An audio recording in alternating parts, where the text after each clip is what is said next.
Ating simula ng umaga ng mga balitang dapat nating malaman sa 774 Balita Ngayon. 774 Balita Ngayon. 30 minutong pag-uulat ng mga impormasyon at mga pangyayari sa loob at labas ng bansa. 774 Balita Ngayon. Kasama ang buong pwersa ng 774 News Team. 774 Balita Ngayon. Sa himpilang pinagkakatiwalaan sa balita at serbisyo publiko. DWWW 774, your ultimate news and music radio. At ngayon, narito ang inyong mga tagapagbalita. 774 Balita Ngayon. 774 Balita Ngayon.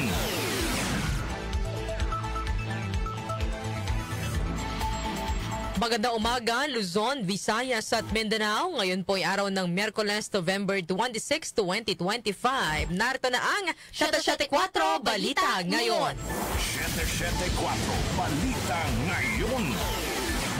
Para naman po sa ating mga headlines. Presidential son at House Majority Leader Sandro Marcos idinawit na rin ni dating Congressman Zaldico sa budget insertions. DFA kasalukuyan pang bine-verify ang umano'y pagkakaaresto kay dating presidential spokesperson Harry Roque sa the Netherlands. DOJ may alok na 1 milyong pisong reward sa sino mang makapagbibigay ng impormasyon sa kinaroroonan ni Cassandra Leong. AFP hindi sasali sa mga panawagang civilian-military junta. Mahigit 46,000 kataong apektado ng pinagsamang epekto ng shearline at bagyong Bervena. Kauna-unahang Barn Parliamentary Elections kasado na sa Marso at 30 ng susunod na taon. Sa atin naman pong Metro News, 3 patay. Makaraang mawala ng preno ang isang truck sa sumulong highway sa Antipolo City. Sa ating Science and Technology News, sa pagbibigay ng real-time air quality monitoring, mas nakamit ng isang grupo ng technology o nais makamit ng isang grupo ng technology and academic institutions para maresolba ang polusyon sa hangin. Sa atin naman pong Lifestyle News, Archdiocesan Shrine and Parish of Santo Niño de Tondo, isa na ngayong minor basilica.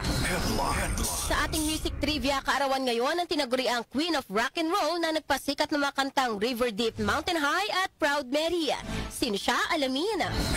Sa atin naman pong balita ang kakaiba, isang parrot sa South Korea bigla na lamang pumasok sa isang coffee shop at nakiinom pa ng kape sa mga customer. Ang ating po oras, 6:41 ng umaga. Kami po ang inyong tagapagbalita, Darlene Olanyo. Ako naman po si Kenny Gacosta. Narito naman ang detalye ng mga balita. 774 Balita Ngayon. Idinawit na rin ni dating Congressman Zaldico si Presidential son at House Majority Leader Sandro Marcos sa usapin ng korupsyon. Sa panibagong video na inilabas ni Ko, isiniwalat ito na sa tuwing sasalang na sa Bicameral Conference Committee, ang budget ay mayroon ding insertion si Congressman Sandro na abot sa halos 51 billion pesos ang halaga mula 2023 hanggang 2025. Inihayag ni Ko na noong 2023 ay nagsingit si Congressman Sandro ng 9.636 billion pesos sa budget, 20.174 billion pesos naman noong 2024 at 21.127 billion pesos ngayon 2025. Ayon kay Ko, nalaman pa niya sa mga kontraktor na galit sa kanya si Congressman Sandro dahil kulang ng 8 billion pesos insertions na gusto niyang ipasok sa 2025 budget. Binanggit ni Ko na dahil dito ay pinagbantaan siya ni Congressman Sandro na ipatatanggal at sasampahan ng patong-patong na kaso. Hindi lang po ang Pangulo ang may insertion sa budget. Pati po si Congressman Sandro Marcos, meron din pong pinapasok taon-taon. Noong 2023, may 9.636 billion pesos. Noong 2024, 20.174 billion pesos. At nitong 2025, 21.127 billion pesos. Lahat-lahat, ang kabuuan ay 50.938 billion pesos. At bawat taon po, sa tuwing dumarating ang BICAM budget process, lagi po may utos si Congressman Sandro na ipasok ang mga proyekto niya. Nalaman ko na lang sa mga contractor na galit siya sa akin nung pinag-uusapan na ang 2025 GAA budget. Ang sabi daw niya, ipatatagal ako at magpa-file ng maraming kaso laban sa akin. Kasi kulang ng 8 billion pesos yung insertion na gusto niyang ipasok. Samantala, mariin namang pinabulaanan ni Congressman Sandro ang alegasyon ni Con na sangkot umano siya sa bilyon-bilyong budget insertions mula 2023 hanggang 2025.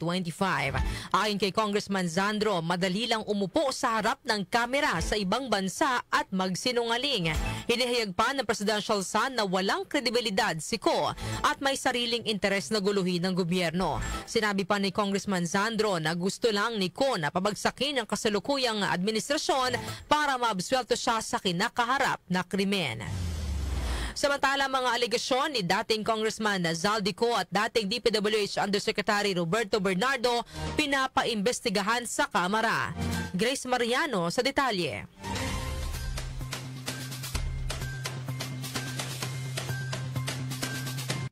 Formal nang hiniling ng Makabayan Bloc sa Kamara na imbestigahan ang mga alegasyon ni dating Congressman Elizaldico at testimonya ni dating Department of Public Works and Highways Undersecretary Roberto Bernardo. Ang hirit na investigasyon ay nakapaloob sa House Resolution No. 515 na inihain ni na Representatives Antonio Tino ng ACT Teachers Party List, Reneco ng Kabataan Party List at Sara Elago ng Gabriela Women's Party. Git ni Tino, dapat siyasating mabuti ang pagturo kay Pangulong Ferdinand Bongbong Marcos Jr. at iba pang matataas na opisyal ng gobyerno na siyang nasa likod ng insertion sa budget at pagkubra umano ng bilyong pisong kickback mula sa pondong nakalaan sa flood control projects.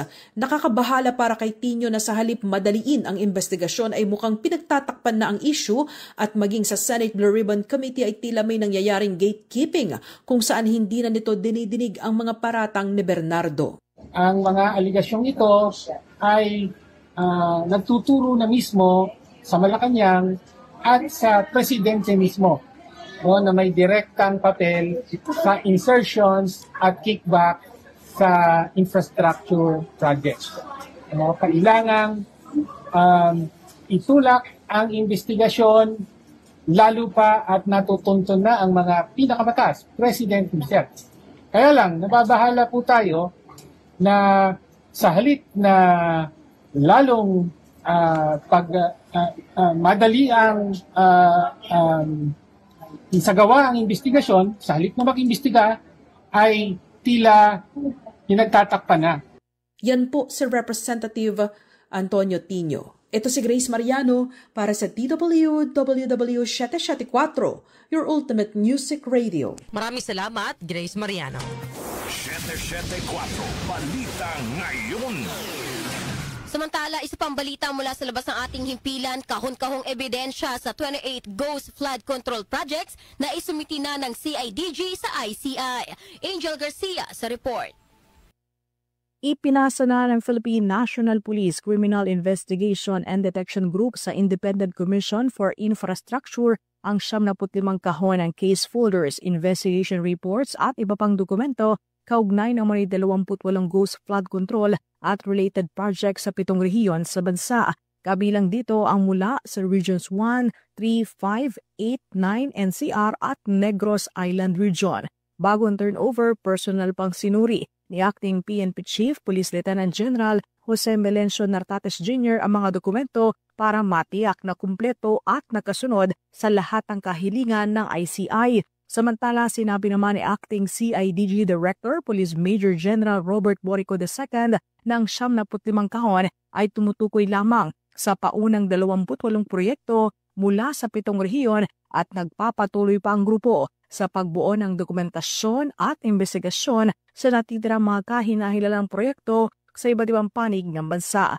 Tiniyak pa ni Morico na mananatiling matatag ang CIDG sa paghahanap ng katotohanan at pagpapatupad ng batas na walang takot at walang kinikilingan. Angel Garcia ng DWWW 774, your ultimate music radio. Maraming salamat, Angel Garcia. 774 Balita Ngayon. Samantala, kasalukuyan pang bineberipika ng Department of Foreign Affairs o DFA ang napaulat na pag-aresto kay dating presidential spokesperson Harry Roque sa The Netherlands. Sa pagtalakay ng 2026 budget ng DFA, sinabi ni Senator Amy Marcos na sponsor ng DFA budget sa Senado na wala pang natatanggap ang DFA na impormasyon tungkol sa pag-aresto kay Roque sa The Netherlands. And that topic, can you ask the DFA if they have news about the breaking news now that former Secretary Harry Roque has been arrested in the Netherlands? It's in the news. Check it out if it's fake news or whatever. While it's in the breaking news, Mr. President, the DFA is still in the process of verifying as they've had no information from the Netherlands. Samantala, mariin namang pinabulaanan ni Roque ang napaulat na inaresto siya.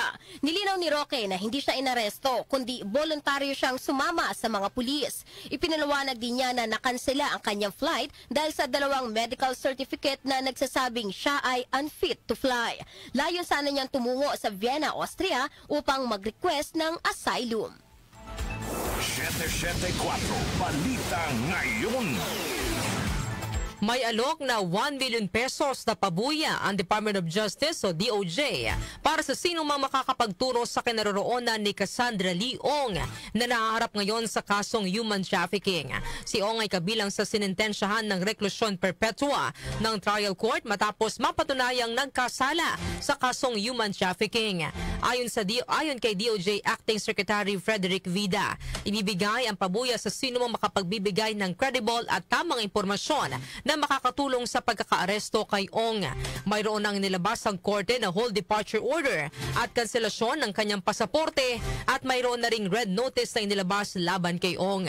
Hinggil naman sa ulat na nasa Japan si Ong, sinabi ni Vida na may kipag-ugnayan ng kagawaran sa Japan. 774 Balita Ngayon. Sa iba pang balita, muling tiniyak ng Armed Forces of the Philippines na mananatili itong tapat sa konstitusyon sa gitna ng panawagang civilian military junta ng ilang individual dahil sa kontrobersiya sa mga flood control project. Iginiit ni AFP spokesperson Colonel Francel Margaret Padilla na wala silang namomonitor na anumang grupo o kilos protestang naglalayong magpatalsik sa gobyerno. Dagdag pa niya, hindi sila sasali sa anumang planong military back reset na lalabag sa line of succession at maaring magdulot ng kalituhan at malaking dagok sa ekonomiya. May contingency plan na rin anya ang AFP sakaling tumindi pa ang hakbang ng mga grupong nagtutulak ng civilian military junta. 774 Balita Ngayon. Aabot sa mahigit 46,000 na individual ang apektado ng pinagsamang epekto ng shearline at bagyong Bervena. Ayon sa NDRMC, katumbas ito na mahigit 15,000 na pamilya mula sa Caraga Region. Sa kasalukuyan, nasa 485 na pamilya o halos 2,000 katao ang nananatili sa 19 na evacuation centers habang patuloy na minomonitor ang iba pang mga lugar na apektado ng malalakas na pag-ulan. Samantala, 3 kalsada sa Region 6 at Caraga ang hindi muna madadaanan ng mga motorista. Samantala, 12 anti-poverty programs ng DSWD pinarerepaso ng isang senador. Detalye po ay hatid ni Conde Batak. Pinare-review ni Senator Rodante Marcoleta ang 12 anti-poverty programs na ipinatutupad ng Department of Social Welfare and Development o DSWD. Sa budget deliberation para sa DSWD, sinabi ni Marcoleta na sa daming programa para sa mga mahihirap, hindi naman anya nabawasan ang bilang ng mga Pilipinong mahihirap at nagugutom. Tinukoy ng senador na sa survey noong 2022, nasa 48% ng mga Pinoy ang nagsabing mahirap sila. Nanatili ito sa 48% noong 2023, tumaas sa 57% noong 2024 at nitong September 2025 bahagyang bumaba sa 50% ang nagsasabing sila ay mahirap. Katumbas ito ng 14.2 milyon na pamilyang Pilipino o 24 milyon hanggang 30 milyon na individual. Ayon naman kay Senator Pia Cayetano na siyang nag-sponsor ng DSWD budget, mayroon nang ginagawang pag-aaral sa kanilang programa para matukoy kung alin ang epektibo at dapat pang pag-usayin. Halos kalahati ng pamilyang Pilipino ay hirap pa rin. So ibig sabihin po, Mr. President, talaga pong dapat merong siya sa atin. Dapat siguro ay i-review natin mabuti kung saan sumasablay, kung nasaan ang problema, Mr. President. So the best thing to do is to conduct this study to find out which programs are effective and which programs are not effective. In the earlier interpellation with Senator Alan, I also pointed out that I personally believe that some of these programs may be very effective, but lack of funding may not give the results, the desired results. So we can also look at increasing the funding for these programs. Conde Batak ng DWWW 774, your ultimate music radio. Batak. 774, Balita Ngayon. Samantala, itinakda ng COMELEC sa March 30, 2026 ang unang parliamentary elections sa Bangsamoro Autonomous Region in Muslim Mindanao o BARM. Nakasaad ito sa Resolution number 11181 ng poll body na nagtatakda sa calendar of activities para sa halalan.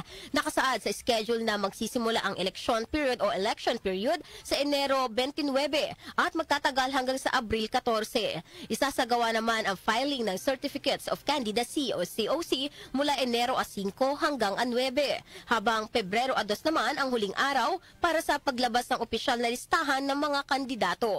Itinakda naman ang campaign period mula Pebrero 12 hanggang Marso 28. Naitakda ang mga bagong petsa matapos ideklarang unconstitutional ng Korte Suprema noong Setyembre ang Bangsamoro Parliamentary Redistricting Act of 2025. Samantala, mga pari at lay leader inatasang makiisa sa Good Governance Summit. Narito ang report ni Gina Mape. Inatasan ni Manila Archbishop Jose Cardinal Advincula ang lahat ng parish priests, religious organization at lay workers na makiisa sa Good Governance Summit. Ang Good Governance Summit ay inorganisa ng One Godly Vote, Catholic Advocates for Responsible Electorate, at Public Affairs Ministry ng Archdiocese of Manila na isasagawa sa November 29 sa San Andres Sports Complex sa Malate, Manila. Layo ng summit na mabigyan ng kaalaman at kakayanan ng mga lay leader na isulong ang transparency, compassion at Christ-centered leadership sa kanilang mga barangay. Sa ipinalabas sa circular letter, inatasan ni Cardinal Advincula ang mga pari na himukin ang lay leaders na dumalo sa summit at maging aktibo sa social at temporal affairs bilang pagtugon sa kanilang baptismal mission. Ako si Gina Mape ng DWWW 774, your ultimate music radio. Maraming salamat sa iyong report, Gina Mape. 774, Balita Ngayon. Ang ating oras, 4 na minuto bago mag-alas 7 ng umaga. Kami pa rin po ang iyong tagapagbalita, Darlene Olanyo. Ako po si Kenny Gacosta. 774, Balita Ngayon. Metro News. 3 patay habang 3 ang sugatan sa karambola ng 7 sasakyan sa Sumulong Highway, Barangay de la Paz, Antipolo City. Ayon sa Antipolo City Police, inararo ng isang truck ang ilang sasakyan, kabilang isa pang truck, 3 motorsiklo at 2 kotse bago tuluyang bumangga sa isang poste ng kuryente. Batay sa investigasyon, nawala ng preno ang isang dump truck habang binabagtas ang Sumulong Highway. Sunod-sunod umano itong bumusina upang makapagbigay ng signal sa nasa unahang truck. Tinangka naman ng nasa unahang truck na pumreno upang mapahinto ang truck na nasa likuran niya, ngunit sa bigat ng dump truck na may kargang mga buhangin ay dumausdos pareho ang truck na naging dahilan ng pag-araro nito sa 3 motorsiklo at 2 kotse. Kabilang sa mga nasawi ay ang driver ng truck na naipit sa upuan at ang 2 rider ng motorsiklo na napailalim sa truck. Foreign exchange rates. Narito na ang update sa ating foreign exchange rates. Ang palitan ng piso kontra dolyar ay nasa 58 pesos and 91 centavos. Nasa 67 pesos and 88 centavos naman ang palitan ng piso kontra euro. Habang ang British pound ay nasa 77 pesos and 22 centavos. Ang palitan naman ng piso kontra Saudi Riyal ay nasa 15 pesos and 71 centavos. Habang ang Japanese yen ay nasa 38 centavos. Lotto results.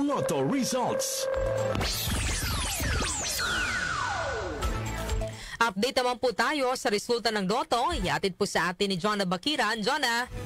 Narito na ang mga lumabas na winning combination sa Ultra Lotto 658 na binola kagabi November 25, 40, 31, 6, 19, 36 at 42.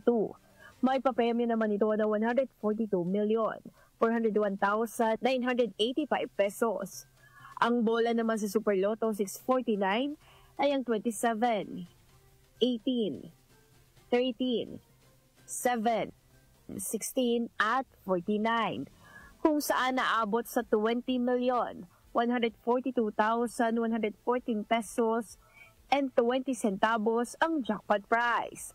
Habang ang bola naman sa Lotto 642 ay ang 22, 30, 27, 3, 34 at 21. At may papremyo naman ito na 12,116,541 pesos.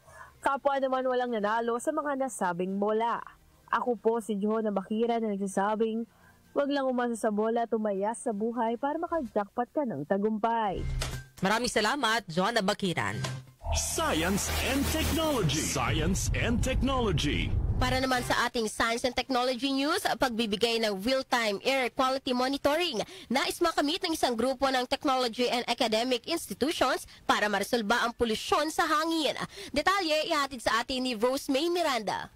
Pinag-aaralan ng isang grupo ng mga technology at academic institution ang pagbibigay ng real-time air quality monitoring upang malutas ang polusyon sa hangin sa Metro Manila. Ang BRIT Metro Manila na inspired mula sa BRIT London Project ay layong labanan ang polusyon sa National Capital Region o NCR sa pamamagitan ng pagsasama ng teknolohiya, pakikilahok ng komunidad at scientific method. Sa isang panayam, sinabi ni Ethel Garcia, Clarity Movement Regional Account Manager para sa Southeast Asia at Oceania, na mahalaga ang makakuha ng datos sa kalidad ng hangin sa Metro Manila bago gumawa ng anumang interbensyon. Dahil dito, nag-set up ang Coalition at Clarity Movement ng halos 40 sensors sa 8 lungsod ng NCR na kinabibilangan ng Caloocan, Valenzuela, Navotas, Quezon City, San Juan, Mandaluyong, Taguig at Maynila, kung saan monitor ng mga ito ang particulate matter o PM2.5. Ipinaliwanag pa ni Garcia na solar-powered ang mga sensor, gayon din na may mga SIM card na inilagay sa loob upang makatanggap at makapagpadala ng datos. Sa ilalim ng monitoring ng BRIT Metro Manila na available online, ang Air Quality Index ay nakakategorya sa good, fair, unhealthy, very unhealthy at emergency, gayon din na maaaring matrack sa website ang hourly trends ng AQI bawat lugar. Gayunman, aminado ang BRIT Metro Manila na mayroon pa itong mga bagay na kailangang pahusayin, partikular sa pangangalap ng datos, habang umaasa naman si Garcia na makakapaglagay pa sila ng higit pang mga sensor sa ibang mga lungsod sa rehiyon, gayon din na mai-upgrade ang mga ito para matrack din ito ang iba pang mga pollutant. Manatiling may kaalaman sa aghamang teknolohiya sa gitna ng pagiging moderno ng ating mundo. Ako si Rose May Miranda ng DWWW Shate 4. Ultimate Music Radio. Maraming salamat sa iyong Science and Technology News, Rose May Miranda. Lifestyle News. Lifestyle News. Sa atin naman pong Lifestyle News, Archdiocesan Shrine and Parish of Santo Niño de Tondo, isa na ngayong minor basilica. Detalye po ihatid ni Mika Fajardo. Itinaas si Pope Leo XIV ang Archdiocesan Shrine and Parish of Santo Niño de Tondo sa Tondo, Manila sa minor basilica status sa pamamagitan ng isang decree na may petsyang November 9 ang pista ng dedication of the Lateran Basilica sa Roma. Sa isang social media post, inihayag ng parokya na ang papal degree ay tinanggap sa Arsobispado de Manila ni Reverend Father Carmelo Arada Jr., ang Chancellor ng Archdiocese of Manila. Itinatag ang Archdiocesan Shrine of Santo Niño Parish de Tondo o kilalang Tondo Church noong 1572 at isa sa itinuturing na unang parish church sa Luzon, kasama ang Malabon, Caloocan, Betis sa Pampanga at Kalumpit sa Bulacan bilang mga unang bisitas nito. Ito rin ang tahanan ng pangalawang pinakamatandang imahe ng Santo Niño sa bansa pagkatapos ng Santo Niño de Cebu. Ang basilika ay isang simbahan na binibigyan ng espesyal na pagkilala ng Santo Papa para sa kahalagahan nito sa kasaysayan o kahalagahan sa pananampalataya. Bilang basilika, ang Tondo Church ay makatatanggap ng obrelino, isang yellow and red silk canopy at isang tintinabulong na isang kampana na ilalagay sa isang poste na tradisyonal na ginagamit sa pagbisita ng Santo Papa. Magkakaroon din ng pribilehiyo ang basilika na ipakita ang coat of arms ng Vatican City sa harap nito at ang mga nakakross na susi ni St. Peter sa mga kasangkapan at liturgical item nito. Ako po si Mika Fajardo ng DWW 774, your ultimate music radio. Maraming salamat, Mika Fajardo. Music Trivia. Music Trivia. Para sa ating music trivia, ngayong petsa na ito, November 26, taong 1939, isinilang sa Tennessee, USA si Anna Mae Bullock, o mas kilala ng lahat bilang si Tina Turner. Si Turner ay isang singer, songwriter, actress, and author na tinagurian bilang Queen of Rock and Roll. Unang nakilala si Turner noong 1960s bilang lead vocalist ng husband-wife duo na Ike and Tina Turner. Matapos ang ilang taong masalimuot na pagsasama, nakipaghiwalay si Turner sa asawa noong 1976 at itinaguyod ang kanyang solo career kung saan naging matagumpay ang kanyang pagbabalik sa industriya at naabot ang multi-platinum 5th solo album para sa kanyang Private Dancer album noong 1984. Bahagi nito ang kanyang single na What's Love Got to Do With It na nag-number 1 sa Billboard Hot 100 at nanalo ng Grammy Award bilang Record of the Year. Si Tina Turner ay isa sa mga kinikilala bilang best-selling music artist of all time kung saan nakpagbenta siya ng tinatayang mahigit 100 million records worldwide. O maliban dito sa What's Love Got to Do With It, ilan pa sa mga kilalang awitin ni Tina Turner ay ang Golden Eye, Break Every Rule, River Deep, Mountain High at ang Proud Mary. Balitang Kakaiba. Sa atin namang balitang kakaiba, isang parrot sa South Korea bigla na lang pumasok sa isang coffee shop at nakiinom pa ng kape sa mga customer. Detalye po ng balitang kakaiba, ihatid po sa atin ni Doc Justin. Good morning! Yes, good morning mga kanyusik. Narito nating balitang kakaiba ngayong araw na ito. Agaw eksena sa isang cafe sa Seoul, South Korea, ang isang parrot na hindi lang basta pumasok sa coffee shop, kundi nakiinom pa ng kape ng mga customer doon. Ayon sa Korean Animal Rescue Management Association, agad inireport ng may-ari ng cafe ang insidente sa mga pulis. Kwento ng mga customer, mabait naman ang parrot at friendly sa mga tao sa loob ng cafe. Pinakain ng may-ari ng cafe ang parrot at nakipaglaro pa rin ito sa ibon ang mga customer habang hinihintay ang pagdating ng mga pulis. Napag-alaman na ang parrot ay isang yellow-crowned Amazon parrot na native sa Central America. Itinuturing na rin itong endangered species at illegal itong gawing pet sa South Korea ng walang special permit. Inihayag pa ng Korean Animal Rescue and Management Association na nasa maayos na kondisyon ng parrot at mukhang naalagaan ito ng maayos bago ito nakawala. Ayan. Oo, hindi lang naman pala ngayon taong mahilig sa kape, pati ibon, Anyway, alam kong paborito natin ng kape, ngunit sabi nga, tulad ng alak, drink moderately. Oo. At alam mo, ang parrot, napakaganda nitong maging maging pet. Alaga.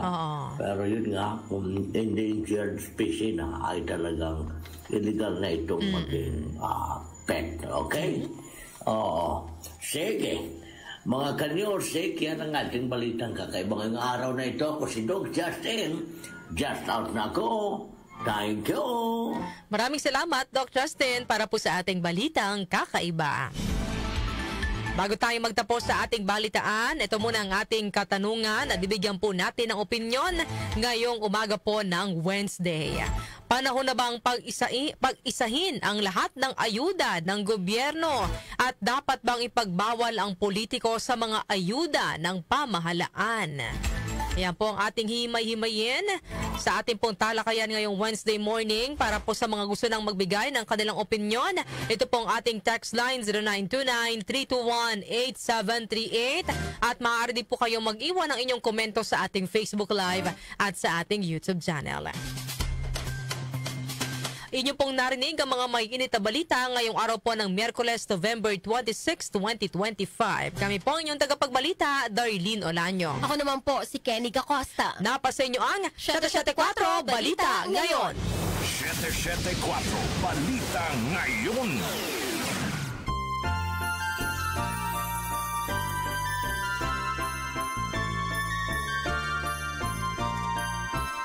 Mayroon na lamang po tayong 29 days bago ang araw ng Pasko. Ang ating po oras, 7:08 ng umaga.